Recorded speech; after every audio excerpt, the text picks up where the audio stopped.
welcome to Jars to Table, meal ideas in under 15 minutes for those of us that like to store our food for long-term use and food security. Today we're revisiting one, but I feel it's worth doing because I've had months now to use this particular method of storing carrots, and I feel this is one of the better ways that I'm going to use going forward. Now, canning is by far a favourite, and I do like, because it is as easy as opening up a jar and it's there. We all know that. But when it comes to dehydrating, I'm no longer going to blanch them and put them in the dehydrator. No, not anymore. It still takes an age for them to hydrate and an age to cook. So what I've been doing is cooking them completely and utterly cooking them till they're ready to eat. And then I've been dehydrating them. And to hydrate them is a simple process. And so we're just going to quickly do this for those that have never done it. These carrots were 80 pence off per bag. There was 2 bags. So I thought, right, I'm going to grab them while I've got them, but I didn't want to eat them and I knew they'd go off. So what better way to make probably about 5-6 meals out of this many carrots for my small family. Instead of them rotting at the bottom of your fridge, let's turn them into something that's going to last you a good 6 months to 8 months.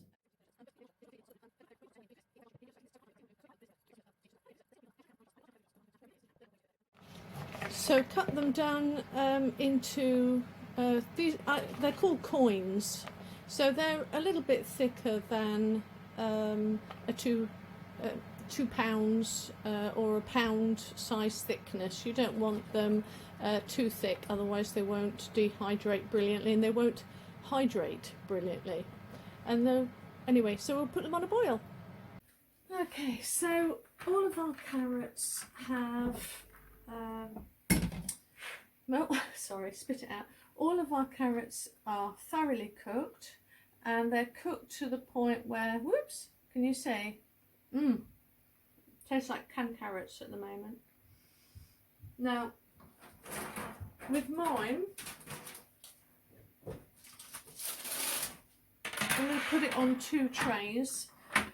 Please, I've seen people do this. Please don't do this. You're just going to waste your heating bills or your electricity bills. I've seen people kind of do that, you know, and make sure that there's air in between every single one. Like, please don't do that. That's a complete waste of a sheet. Sorry, it's quite late here, but that's a complete waste of a sheet. Don't do that. These are going to halve, so you're all right in filling this up a bit. There doesn't have to be space in between every single one.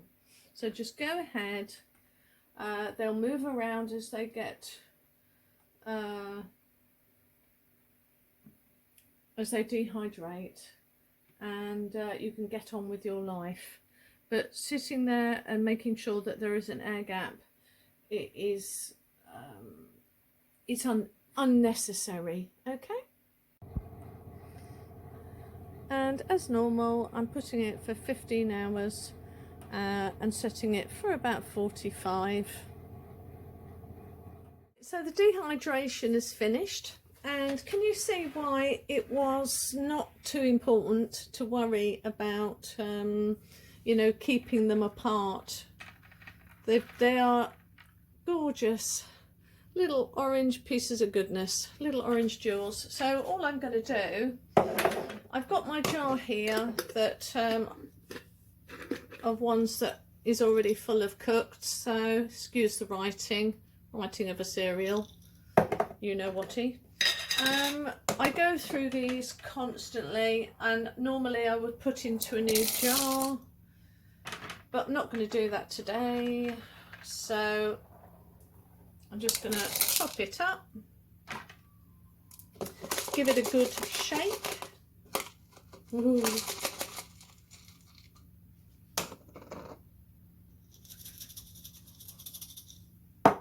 And put the lid on.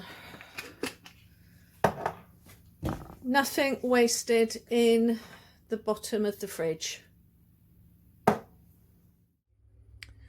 Just a quick word before I go. Always make sure that all your shelves are full of something to dehydrate. You don't want to just do 2 trays of carrots, let's say. So go into your freezer, see what else you can dehydrate at the same time and make it worth your while. It can be a cut up, a sliced lemon in the bottom of your fridge that needs to be used, or go into your freezer. You may have bags of mixed veg, or as I had here, I had 2 small bags of sweet corn that were on the sale, so I made sure that I stuck these in. Once they're left to dry at room temperature, put them in a vacuum sealer bag, or put them in jars and vacuum seal them. Or if it's a small amount and you know you're just going to probably use 2 of these, just put it in a jar with a good lid on, airtight lid on, and you'll be good for at least a month. It never bothers me, and I've never gotten ill, and nothing's ever gone mouldy. But I always have a few jars of stuff like this, and I just constantly. Another thing that I do is, whether I need them or not, and I'm nearly out now, but ignore that. Spring onions. I use spring onions like daily almost. They just go in everything. A nice light onion taste into a lot of things. Also cooked or raw onions that are about the size of sweet corn. Dehydrate them, cook them up, blanch them a bit, I would say, with onions, but dehydrate them as well. They'll make your whole house stink of onions, which is another kind of bonus for spring onions, because your house doesn't smell of it all day long. Or just be wiser than me and close and keep your kitchen door closed for 15 hours.